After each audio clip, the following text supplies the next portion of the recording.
Daughter in law का job है, सन का भी जॉब है, तो वो बैंगलोर में रहते हैं और जो मदर इन लॉ है वो दिल्ली में रहती हैं अपने हस्बैंड के साथ। जो मदर इन लॉ है इनका नेचर है कि ये रात को सारी किचन बहुत अच्छे से क्लीन करके, सब कुछ रात को साफ करके, स्पिक एंड स्पैन क्लीन करके ही सोती हैं, क्योंकि उन्हें लगता है कि रात को अगर बर्तन गंदे छोड़ देंगे, कॉकरोच आ जाएंगे या फिर सुबह उठ के जाएंगे गंदी किचन में तो अच्छा नहीं फील होता। तो ये उनकी प्रेफरेंस है और वो इसी तरह से अपनी किचन को रखती हैं। ऑन द अदर हैंड जो डॉटर इन लॉ है वो सोचती हैं कि मैं पूरा दिन इतना बिजी रहती हूँ काम पे, अगर रात को थोड़ी डिशेस हैं भी तो वो उन्हें इकट्ठा करके रख देती थी कि सुबह मेड आएगी और डिशेस हो जाएंगी। तो दोनों में से कोई भी गलत तो नहीं है, दोनों ही अपनी अपनी जगह पर बिल्कुल ठीक है। अब प्रॉब्लम क्या होती है, जब मदर इन लॉ बैंगलोर जाती हैं अपनी डॉटर इन लॉ को विजिट करने, जब वो वहां जाती हैं तो वो देखती हैं अरे रात को किचन तो बर्तन तो ऐसे ही पड़े हैं सिंक में गंदे। तो मदर इन लॉ के थॉट्स चलने लगते हैं,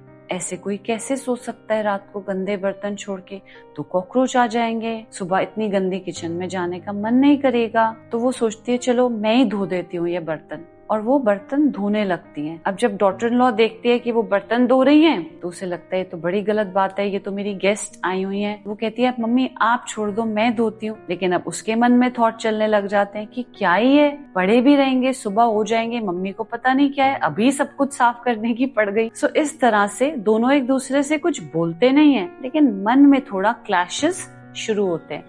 तो सचमुच में अगर हम देखें, ना तो डॉटर इन लॉ गलत है ना तो मदर इन लॉ गलत, दोनों ही अपनी अपनी जगह पर बिल्कुल ठीक हैं। तो अगर हमें संबंधों को अच्छा रखना है, इट इज वेरी इम्पोर्टेंट कि सामने वाला जैसा है हम उसे वैसे एक्सेप्ट करें। हम ये कोशिश नहीं करें कि वो हमारे हिसाब से चलने लग जाए।